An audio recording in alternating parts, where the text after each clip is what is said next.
How's it going, guys? Winner Kills here, and welcome to Monday, and welcome to a brand new Locals feature match. This is round one for my Locals this past Saturday, like usual, and we've got a pretty cool matchup for you guys today. We have Subterror versus Super Quantum, a deck I don't think I've seen on the channel like in a long time, as far as like it being in a feature match. It's been ages. I think the last time Super Quant was on in any way, shape, or form was in one of the episodes of the Duel Archives, if you guys have been paying attention to that series. Very cool match. Cosmo versus Super Quant, I believe, but that was way back in the day. But it looks like Super Quant is going to win the die roll. And as these guys get started, let's take a look at the poll results. I asked you guys who you thought was going to win. And over 1,000 votes, 61% of the votes going to Guru and 39 going to Super Quant. So let's see if you guys are correct. Some people did point out that, if Super Quant wins the die roll, they're probably going to win, and vice versa if Subterror wins the die roll. So let's see how this one plays out. Getting to see some danger cards here. We're going to see Nessie resolve, summon, and draw. And he's going to hit a Mothman out of the hand. So it's going to allow both players to draw and discard. It's been a good long while since I've seen a deck utilize the danger engine. Especially now that Nessie is back to 2. So this is actually a deck that is, I guess you could say, affected by the new ban list. Because now they can play 2 copies of Nessie. And we're going to see our Super Quant player discard Snake off of his Mothman. And that's going to allow him to summon the Snake. This is level 3. So it's going to help him get into the Grand Pulse, I believe, is the rank 3. Which is basically like a walking MST. It's like a Tornado Dragon. It can be a quick effect. If it has the blue underneath it. Same thing with all the other Super Quant monsters. All their effects become quick effects if they have the proper color underneath it. And I believe if the Ixies monsters themselves don't have any material, they can't attack apart from the Magnus. So now we're going to see him summon White Layer by discarding a Super Quant monster. I think it can send from hand or field to summon itself from the hand. And it summons in defense position, and then when it's normal or special summon, you can send a Super Quant monster from his deck to the graveyard. And if you do, this card's attribute and level become the same as that monster. So he's going to send another White Layer. So it's same level attribute, all that stuff. And it's also going to activate its effect when it hits the grave to add a Super Quantal Fairy Alphen from the deck to the hand. So we'll be able to search that out. White Layer sending White Layer. And it's still keeping, its same level and everything. Light and level 7. So it's going to allow him to go in for the Luster X as a rank 7. And then we're going to see him make a rank 3 in the form of Grand Pulse, which is, I believe, is also an ulti. Very nice looking ultimate rare. But it's basically like a Tornado Dragon. Detach a material from this card, turn a spell trap card in the field, destroy it. And it can be activated during either player's turn if it has Super Quantum Blue Layer as material, which it currently does. And then once per turn, you can attach a Super Quantum monster from your hand or field to this card as Ixies material. So having like a walking, MST is pretty good against a deck like Subterror. And then the rank 7 basically says once per turn, you can target one effect monster on the field, negate that face-up monster effects until the end of this turn. And it's a quick effect if it has White Layer, of course. So we're going to see him activate Hidden City. And he's going to go ahead and pop it with the Grand Pulse, because again, it is a quick effect because it does have blue layer underneath. So stopping Hidden City is pretty strong. And he was never able to fire off the D-Shifter there, I believe, because he had to discard it off the Mothman. So gotta love to see that if you're the Super Quantum player. And also setting 3 cards and passing turn there. So in a really good position. If he gets to Guru, he has the Luster X to negate. If he gets to any sort of floodgates, he has Grand Pulse there to chain, to shut them down. So it doesn't have to really fear cards like there can be only one, Goes in Match, Hidden City, Necro Valley, whatever it may be. He doesn't have to really fear those cards too much because, again, he does have the Tornado Dragon basically on board. And he's going to normal summon Fairy Alphen, which is like one of the best normal summons in the deck. Just one of the best starters. It can basically send itself off the field, and you reveal 3 Super Quant monsters with different names from your deck, and your opponent randomly picks one for you to add to your, or special summon to your field, and the rest gets sent to the graveyard. So, it's almost like, kind of like an E-Telly plus a double Foolish Burial. Yes, it is random, but like, I believe hitting blue is the best because that's the one you want to get summoned to the field, because I believe that one also searches when it hits the field. But he is not going to hit blue. He's going to hit the White Layer. And I believe White Layer is probably not one of the better ones to hit. So he's going to go ahead and activate some Chain Links here. I believe it's going to be Chain Link probably Chainlink 1 red layer, Chainlink 2 blue layer. So basically blue layer, when it hits the grave, can basically target 3 super quant cards in the grave, shuffle them in the deck. And then the red layer, when it hits the grave, it can target a super quant monster in the graveyard except itself and special summon it, but it cannot activate its effects.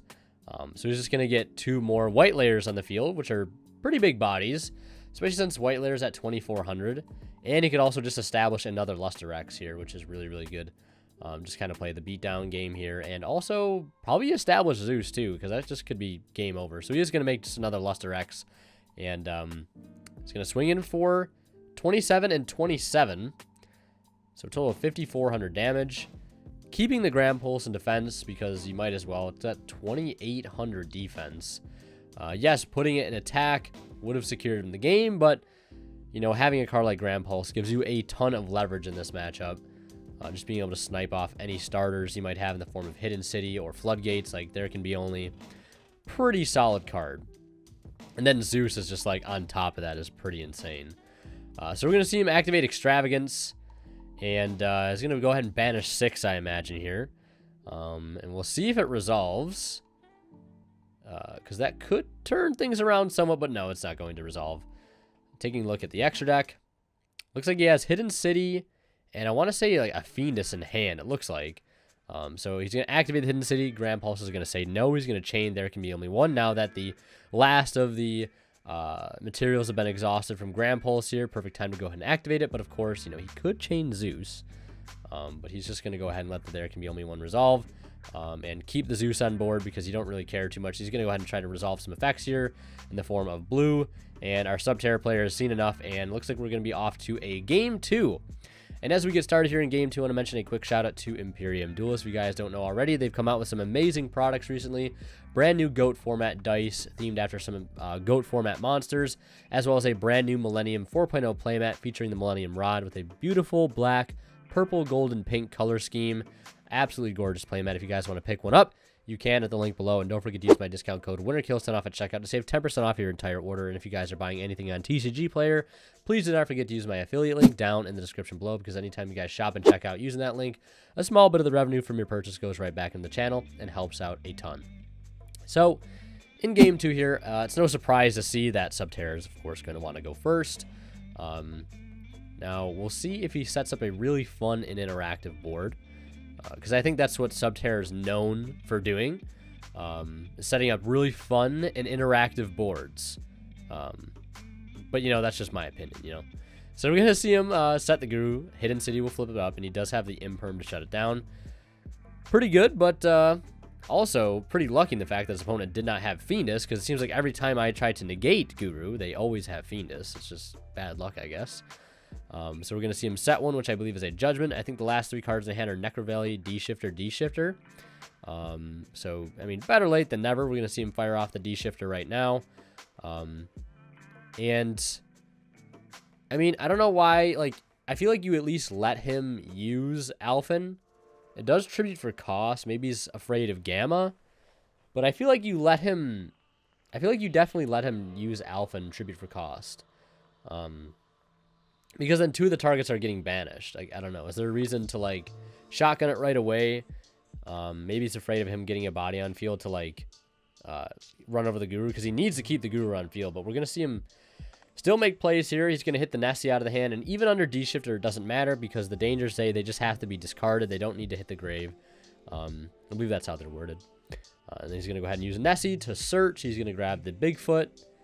Bigfoot could be pretty huge here. Popping a set, which is a Judgment. Or no, I believe Bigfoot has to be a face-up card. Or a monster. Which either way is going to clear the Guru. Whether he wants to or not, like if he hits the Bigfoot or he doesn't, the Guru is getting cleared. There's really not much he can do about that. So he's going to roll again, 2 6s in a row, and he's going to hit a Super Quant Field Spell out of hand, which is the, I forget what it's called, the Super Quantal Mech Ship Magna Carrier. And the Bigfoot will get summoned, and he will pick up a draw. And Alphen, I believe, has a whopping 0 attack. Yeah, 0-0. So we're going to see him go battle phase. Guru's going to get cleared, and not only is it going to get cleared, it's going to get banished, so he can't get it back off of Fiendus or Final Battle, so that's really nice. Gotta love to see that.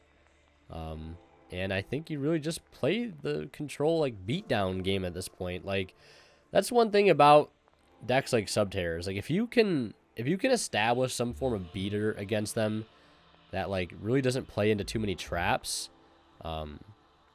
like things that are like summoning by effect, because that like turns off Judgment, which is a huge blowout card.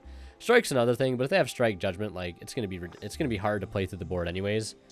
Extravagance looks like it's going to resolve here, so we'll draw 2. Looks like a Strike and one other card. Strike in either Final Battle or Gozen Match. I can't tell. But we're gonna see him set to probably Strike and Gozen and end turn.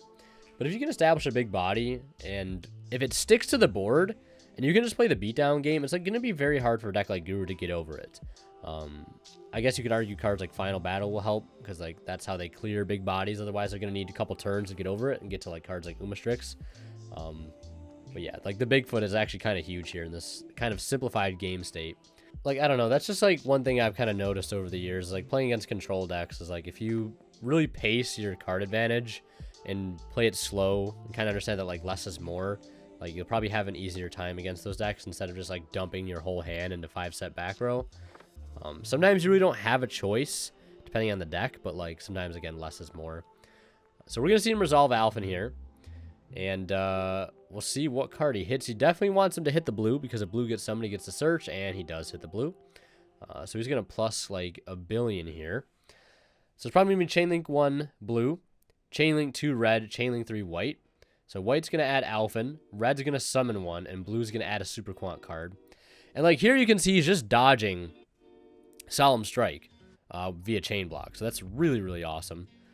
And so red's going to summon out the white, and white's adding the Alphen as a follow-up for next turn. Very, very strong card to have as a follow-up. And it looks like the blue is going to add green. Which is basically says if this card is normal special, you can summon a Super Quant monster from the hand. And if it's sent to the graveyard, discard a Super Quant card and draw a card. It's not a bad effect. Not a bad effect at all.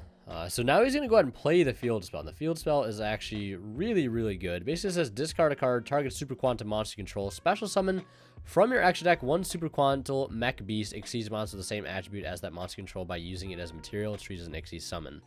So he's going to go ahead and discard Nessie and summon Lusterex over top of White Layer. And that is going to trigger Nessie to go ahead and add a danger monster. And the other effect of the Field Spell is, I'm sure everybody's probably familiar with, basically allows you to go for Magnus, which is insane. Like that's one of the things this deck is known for, summoning Magnus and your opponent basically not being able to out it unless they have a Kaiju. Very, very scary boss monster. I think one of the scariest boss monsters to exist in the game. So we'll go ahead and search, I believe, a Mothman off of the Nessie. And the Field Spell effect, importantly, to Ixie's Change is not a once per turn. So we're going to see him discard Green Layer, and he's going to go ahead and establish Grand Pulse, which might as well be an FTK against this deck, basically, after what we saw happen in Game 1. So we're going to see him use Green Layer, pitching Alphen to go ahead and draw. Yeah, because if it's sent to the graveyard, discard a Super Quant card and draw. So we'll go ahead and pick up a new card there. And right now he has 5,700 damage on board. If he would have striked, that would have been game if he would have striked earlier on. But I don't think he would have been able to get this far. So we're going to see him go into the battle phase. He's going to take 27 and 3k. It's going to drop him to 23. So no, it wouldn't have been game. Would have left him very, very low. And here putting the Grand Pulse would not have been game either. So keeping that in defense position is the smart move. And then it looks like main phase 2, we're going to see him go ahead and slap his Zeus. Zeus is so good in this deck, it's crazy. Just makes so many Xyz monsters for free. And having the Zeus plus Grand Pulse is just so incredibly good here. I don't even know what our Subterror player could draw at this point. He's just been bullied turn after turn. He's going to set one, activate Necro Valley as kind of like a last-ditch effort.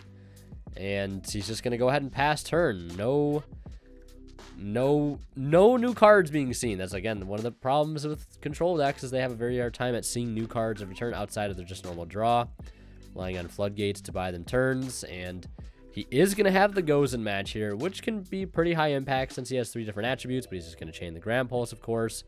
And I mean, if this is going to force anything, it's going to force a strike, but it literally doesn't matter. because, yeah, he has to get rid of either Zeus or Bigfoot, but it's game either way since he only has 2,300 left, and the Judgment and Final Batter are completely dead. So, Super Quan's taking this match 2-0 pretty commandingly. It looks like you guys weren't correct this time around. And if you want to see more of my content, click on one of the videos popping up at the bottom of the screen right now. And like always, I want to give a huge shout out to our Divine Level channel members who go above and beyond to support.